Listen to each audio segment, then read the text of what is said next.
प्यारे बच्चों, अस्सलाम वालेकुम वरहमतुल्लाहि वबरकातुहू।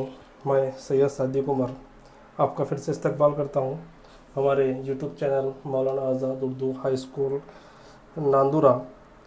तो प्यारे बच्चों, जिस तरह हमने पहले बहुत सारे वीडियो का मज़ा लिया, तो और भी मज़ेदार वीडियो का मज़ा लेने के लिए हमारे चैनल को सब्सक्राइब कीजिए बेल आइकॉन को दबाकर, ताकि आपको घर बैठे ई लर्निंग मटेरियल आसानी से मिल सके।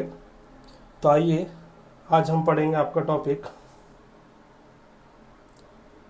खलिया, ज़िंदगी की इकाई, cell, the unit of life. तो प्यारे बच्चों, आप जानते हैं कि हमारे अतराफ पाए जाने वाली अशिया या तो जानदार है या गैर जानदार। उसी के साथ आपको याद होगा, सभी जानदार अजसाम कुछ बुनियादी काम अंजाम देते हैं। मुख्तलिफ आज़ा के ग्रुप मुख्तलिफ काम अंजाम देते हैं। तो आइए, आज हम आज़ा की साख्ती और बुनियादी इकाई का मुताला करेंगे, जिसे खलिया कहते हैं। खलियों का मवाजना हम ईंटों से कर सकते हैं। जिस तरह ईंटों को जोड़कर इमारत तामीर की जाती है, उसी तरह मुख्तलिफ खलिए एक दूसरे से जुड़कर एक जानदार जिस्म की तश्कील करते हैं। तो आइए, आज हम देखेंगे कि बहुत सारे हमारे अतराफ में पाए जाने वाले जानदार जो खलियात से मिलकर बनते हैं। तो प्यारे बच्चों, खलियात ही हमारे जिस्म के अंदर एक दूसरे से जुड़कर एक जानदार जिस्म की तश्कील करते हैं। तो आइए, अब हम देखेंगे कि खलिया क्या है, खलिया किसे कहते हैं, खलिए के बुनियादी अज्जा क्या है, और बहुत सारी तफसीली मालूमात खलिए के मुतालिक हम हासिल करेंगे। तो आइए डियर फ्रेंड्स, सबसे पहले हम देखेंगे कि खलिए की दरियाफ्त किसने किया। तो खलिए के दरियाफ्त रॉबर्ट हुक ने 1665 में एक आम तकबीरी आले की मदद से कॉर्क के टुकड़े का मुताला किया। कॉर्क एक पेड़ की छाल का एक हिस्सा होता है। तो उन्होंने 1665 में खलिए की दरियाफ्त की। कॉर्क पेड़ की छाल का एक हिस्सा लिया, उन्होंने कॉर्क का पतला टुकड़ा लिया और खुर्दबीन के ज़रिए उसका मुताला किया, जिसमें उन्होंने कॉर्क के टुकड़ों को खानों या कंपार्टमेंट में बटे हुए देखा। ये खाने शहद की मक्खी की तरह नजर आए। उन्होंने ये भी देखा कि एक बॉक्स दूसरे से एक दीवार के ज़रिए अलग अलग किया गया है। तो रॉबर्ट हुक ने हर एक खाने को खलिए का नाम दिया, जिसे हम सेल कहते हैं। तो रॉबर्ट हुक के मुशाहदात के तकरीबन 150 साल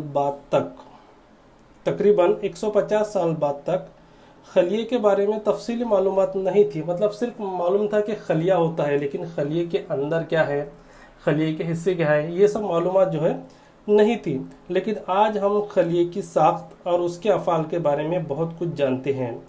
इमारत में ईंटें और जिस्म में खलिए दोनों ही बुनियादी और साख्ती इकाइयाँ हैं। क्या आप जानते हैं, मुर्गी का अंडा एक वाहिद खलिया है और जसामत में बड़ा होने की वजह से हम उसे आसानी से देख सकते हैं। इस ज़मीन पर लाखों जानदार हैं, उनकी शक्ल और साइज़ और बनावट मुख्तलिफ है, जिसकी वजह से खलियों की तादाद में भी फ़र्क होता है। आइए इनमें से कुछ का मुताला करते हैं। क्या आप किसी ऊंचे दरख्त या हाथी जैसे किसी बड़े जानवर के जिस्म में खलियों की तादाद का अंदाज़ा लगा सकते हैं? इंसानी जिस्म में कई खरब खलियात होते हैं। ऐसे जानदार जिनका जिस्म एक से ज़्यादा खलियात से मिलकर बना होता है, उन्हें हम कसीर खलवी जानदार कहते हैं। मिसाल के तौर पर आप यहाँ देख सकते हैं, जितने भी जानदार नज़र आ रहे हैं हमें, ये तमाम जानदार कसीर खलवी जानदार है। लेकिन आपको ये जानकर हैरत होगी कि उनकी ज़िंदगी की इब्तिदा भी एक ही खलिए से हुई। और ऐसे जानदार जिनका जिस्म सिर्फ एक खलिए पर मुश्तमिल होता है, यानी उनका जिस्म सिर्फ एक खलिए से बना होता है या उनके जिस्म में सिर्फ एक खलिया होता है, वो जानदार यक खलवी जानदार कहलाते हैं, यूनिसेल्यूलर ऑर्गेनिज्म। तो ये जो यक खलवी जानदार होते हैं, कुछ मिसालें हमारे सामने हैं, शक्ल में आप देख सकते हैं। अमीबा, पैरामीशियम, ये तमाम जानदार जो है यक खलवी जानदार है। तो ऐसे जानदार भी जो है, ये जानदार उन सब कामों को अंजाम देते हैं जो कसीर खलवी जानदार देते हैं। यक खलवी जानदार अमीबा ग़िज़ा हासिल करता है, उसे हज़म करता है, नेज़ तनफ़ुस, इखराज और तौलीद भी करता है। मतलब बहुत सारे कामों को ये भी अंजाम देता है सिर्फ एक खलिए से। ठीक है, तो कसीर खलवी जानदारों में भी ये सब अफ़ाल मखसूस खलियों के ज़रिए अंजाम दिए जाते हैं। मखसूस खलियों का ग्रुप मिलकर बाफ्त, जिसे हम टिश्यू कहते हैं, उसकी तश्कील करते हैं और बाद में ये टिश्यू मिलकर आज़ा बनाते हैं। तो इस तरह जो है खलिए के लिहाज से जानदारों की दो किस्म होती है। आइए अब हम आगे देखेंगे। यूनिसेलुलर की कुछ example, paramecium, amoeba, bacteria, east, ये तमाम जानदार या खलवी जानदार है जो सिर्फ एक खलिए से मिलकर बने होते हैं, यूनिसेलुलर ऑर्गेनिजम्स। तो प्यारे बच्चों, आगे हम देखेंगे खलिए की शक्ल।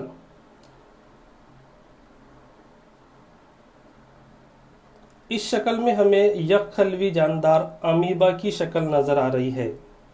आप देख सकते हैं कि इसकी शक्ल बेकायदा है, मतलब कोई मखसूस शेप नहीं होता, इसका इर्रेगुलर शेप होता है जिसे बेकायदा शेप कहते हैं। तो दर हकीकत इसकी कोई मुकर्रर शक्ल नहीं होती, ये अपनी शक्ल तब्दील करता रहता है। उसके जिस्म से बाहर निकलते हुए मुख्तलिफ लंबाई के उभारों का हम मुशाहदा कर सकते हैं। ये जो हमें उसके बाहर निकलते हुए उंगली नुमा उभार नज़र आ रहे हैं, इन्हें हम काजिब पैर कहते हैं। वैसे आमतौर पर काजिब का मतलब गलत या झूठ होता है, तो इसे काजिब पैर सीडोपोडिया कहते हैं। ये यक खलवी जानदार अमीबा की शक्ल है। क्या आपने कभी सोचा कि अमीबा अपनी शक्ल तब्दील करने से उसको क्या फ़ायदा होता होगा? अपनी शक्ल को तब्दील करने से अमीबा को क्या फ़ायदा होता होगा? अमीबा की शक्ल में तब्दीली उसके जो पैर है सीडोपोडिया, उसकी तश्कील की वजह से होती है। मैंने आपको बताया अभी कि उसकी लंबाई के उभार हैं, मुख्तलिफ उभार जिन्हें हम सीडोपोडिया कहते हैं। तो अमीबा की शक्ल में जो तब्दीली होती है वो उसी काजिब पैर सीडोपोडिया की तश्कील की वजह से होती है, जो उसे हरकत करने और ग़िज़ा हासिल करने में मदद देती है। तो इस तरह से जो है उसकी शक्ल तब्दील होती रहती है। आइए आगे चलते हैं। तो आपको बहुत सारे यक खलवी जानदारों की यक खलवी जो साख्त होती है उसकी कुछ मिसालें आपके सामने बताता हूँ। आपको जानकारी हैरानी होगी कि इंसानों के खून में पाए जाने वाले WBCs भी यक खलवी साख्त की मिसाल है। प्यारे बच्चों, आप ये सोच रहे होंगे कि इंसानी जिस्म में आज़ा की शक्ल कैसी होगी, जिनमें लाखों खलियात होते हैं। तो हमारे जिस्म के अंदर जो आज़ा होते हैं वो आज़ा की शक्ल मुख्तलिफ होती है उनके मुख्तलिफ कामों की बिना पर। तो आप जानते हैं कि हमारा जिस्म भी जो उसकी तश्कील हुई है मुख्तलिफ किस्म के आज़ा से मिलकर हुई है, और हमारे जिस्म का हर एक उज़ू एक मुख्तलिफ काम को अंजाम देता है। तो हमारे जिस्म में जो आज़ा है, चाहे वो अंदरूनी हो या बैरूनी हो, उनके अंदर तकरीबन लाखों खलियात पाए जाते हैं और वो खलियात उनके काम की बिना पर मुख्तलिफ होते हैं। आइए शक्ल में देखते हैं। यहाँ आपको मुख्तलिफ खलियात नज़र आ रहे हैं, जिनमें smooth muscle cell, blood cells, nerve cells जिन्हें अज़बी खलिया कहते हैं, बोन सेल, फैट सेल चर्बी का खलिया, स्पर्म मनवी खलिया, ओवम बैजा खलिया, ये शक्ल में आप देख सकते हैं। लेकिन गौर करने वाली बात यह है कि उनकी शक्लें मुख्तलिफ नज़र आ रही हैं। क्या आपने कभी सोचा ऐसा क्यों? जैसे मैंने आपको इससे पहले बताया कि हमारे जिस्म में मुख्तलिफ कामों को अंजाम देने के लिए मुख्तलिफ ऑर्गन्स हैं, और ऑर्गन्स मुख्तलिफ होने की वजह से खलियात भी मुख्तलिफ है। इसलिए अफ़ाल मुख्तलिफ होने की वजह से, उनके काम मुख्तलिफ होने की वजह से इन खलियात की साख्त और बनावट भी मुख्तलिफ है।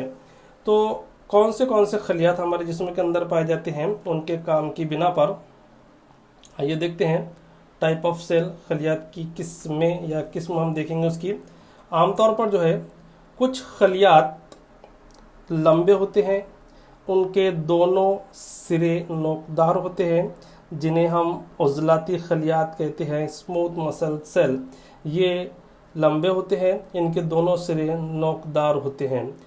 कुछ खलियात हमारे जिस्म के अंदर शाखदार होते हैं, जैसे अस्बी खलिया, जिसे हम नर्व सेल्स कहते हैं या न्यूरॉन्स कहते हैं। तो ये अस्बी खलिया पैगाम को मौसूल करता है और उसकी तरसील करता है। उस तरह ये मुख्तलिफ आज़ा के दरमियान तालमेल को पैदा करता है। कुछ खलियात गोल होते हैं हमारे जिस्म के अंदर, जैसे अभी हमने इससे पहले देखे WBCs, जो यह खलवी साख्त की मिसाल है। तो इस तरह जो है खलियात की मुख्तलिफ किस्में उनके काम के लिहाज से हमारे जिस्म के अंदर पाई जाती है। आइए देखते हैं खलिए का साइज़, उसकी जसामत क्या होती है। तो आमतौर से सबसे छोटे खलिए का साइज़ जो जसामत उसकी देखी गई है 0.1 माइक्रोमीटर से 0.5 माइक्रोमीटर होती है। मिसाल के तौर पर बैक्टीरिया, माइक्रोमीटर या माइक्रोन कहते हैं उसे, जो अलामत से उसको UM या μm से उसको जाहिर किया जाता है। तो प्यारे बच्चों, खलिए की जो जसामत होती है, जो साइज़ होती है, वो 0.1 माइक्रोमीटर से 0.5 माइक्रोमीटर या माइक्रोन होती है। अब माइक्रोमीटर क्या है? 1 मीटर जो होता है, आप सभी जानते हैं बखूबी, 1 मीटर का 10 लाखवां हिस्सा, 1 मीटर का 10 लाखवां हिस्सा माइक्रोमीटर कहलाता है। अब आप सोच रहे होंगे कि खलिए की जसामत वाकई में कितनी छोटी है, लेकिन आपको ये जानकर भी हैरानी होगी कि सबसे बड़ा खलिया भी आप लोग देख चुके हैं, मुर्गी का अंडा। इससे पहले हमने एग्जाम्पल देखे, या शुतुरमुर्ग का अंडा, ये सबसे बड़ा खलिया जो है हम देख चुके हैं। आइए खलिए के अंदरूनी हिस्सों का मुताला करते हैं। तो सबसे पहले हम देखेंगे खलिए के हिस्से, पार्ट्स ऑफ सेल। आमतौर से खलिए के 4 अहम हिस्से होते हैं, जिनमें सेल मेम्ब्रेन, खलवी झिल्ली, नंबर 1 सेल मेम्ब्रेन, जिसे उर्दू में खलवी झिल्ली कहते हैं। नंबर 2 सेल वॉल, जिसे खलवी दीवार कहते हैं। नंबर 3 साइटोप्लाज्म, जिसे उर्दू में भी साइटोप्लाज्म या खलवी माया कहा जाता है। और नंबर 4 न्यूक्लियस, मरकज़ा। तो आइए खलिए के एक एक हिस्से का मुताला करते हैं। सबसे पहले हम देखेंगे सेल मेम्ब्रेन, कि सेल मेम्ब्रेन किसे कहते हैं, खलवी झिल्ली क्या है। तो आमतौर से जो खलिए के बुनियादी अज्जा होते हैं, खलिए में साइटोप्लाज्म और मरकज़ा खलवी झिल्ली के ज़रिए अलहदा, खलवी झिल्ली के ज़रिए जो है घिरे होते हैं। मतलब पहले मरकज़ा होता है, मरकज़े के बाद में खलिया माया, और खलिया माया को बाहरी माहौल से अलहदा करने के लिए, खलिए को महफूज रखने के लिए खलवी झिल्ली के ज़रिए उसको अलहदा किया है। आमतौर से खलवी झिल्ली से जो है वो घिरा होता है। तो खलवी झिल्ली जो है खलिए के अतराफ में पाई जाने वाली पतली, नाजुक और लचकदार झिल्ली होती है, जो खलिए को अतराफ के माहौल से अलग करती है। इस तरह जो है हम उसकी साख्त, माइक्रोस्कोपिक स्ट्रक्चर, खुर्दबीन के ज़रिए ली गई उसकी साख्त का मुताला कर सकते हैं, जिसे खलवी झिल्ली कहा जाता है। चलिए आगे चलते हैं। नंबर 2 खलवी दीवार। इस शक्ल में जो ग्रीन कलर की नज़र आ रही है हमें खलिए के अतराफ में, वो खलवी दीवार, सेल वॉल करके उसका नाम दिया हुआ है। तो आमतौर पर खलवी दीवार नबाती खलिए के अतराफ पाई जाती है, हैवानात में खलवी दीवार नहीं होती। The main difference between the plant cell and animal cell, हैवानी खलिया और नबाती खलिए के दरमियान में सबसे बड़ा फ़र्क ये होता है कि हैवानात के खलिए के अतराफ में खलवी दीवार नहीं होती, खलवी झिल्ली होती है, और नबाती खलिए के अतराफ में खलवी दीवार पाई जाती है। तो नबाती खली के अतराफ में खलवी दीवार पाई जाती है। नबातात में खलवी झिल्ली के अलावा एक बैरूनी मोटी परत होती है जिसे खलवी दीवार कहते हैं, जो सेल्यूलोज और पेक्टिन नामी कार्बोहाइड्रेट से मिलकर बनी होती है। ये एक इजाफी परत पौधों के खलियों की हिफाजत के लिए होती है और उसी के साथ खलिए को सहारा देने और खलिए में मौजूद जायद पानी की मिकदार को रोक कर रखने के लिए भी खलवी दीवार ज़रूरी होती है। तो ये थी खलवी दीवार। चलिए आगे चलते हैं। Number 3, cytoplasm. खलिए का तीसरा हिस्सा है साइटोप्लाज्म। तो साइटोप्लाज्म, जिसे खलिया माया या साइटोप्लाज्म भी हम कह सकते हैं, तो खलवी झिल्ली और मरकज़ा, खलिए के अतराफ में पाई जाने वाली खलवी झिल्ली और सेंटर में मरकज़ में उसका मरकज़ा, वो भी हम आगे देखेंगे।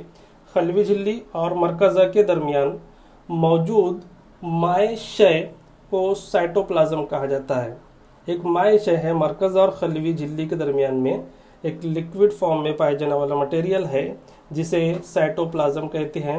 ये एक जेली जैसा मादा होता है। खलिए के दीगर अज्जा खलवी हैवान से साइटोप्लाज्म, ये तमाम जो है साइटोप्लाज्म के अंदर ही पाए जाते हैं, जिनमें माइटोकॉन्ड्रिया, दरुन माया का जाल, राइबोसोम, गोल्जी असाम वगैरह शामिल है। तो ये था साइटोप्लाज्म। नंबर 4 है न्यूक्लियस, मरकज़ा। ये खलिए का एक इम्पॉर्टेंट पार्ट होता है, एक अहम हिस्सा होता है। तो जितने तमाम जानदार है, ये तमाम जानदार का एक अहम जुज़ होता है। ये उम्मूमन कुर्रवी या गोल होता है और खलिए के सेंटर में मरकज़ में होता है। न्यूक्लियस जो होता है साइटोप्लाज्म से एक झिल्ली के ज़रिए अलहदा रहता है।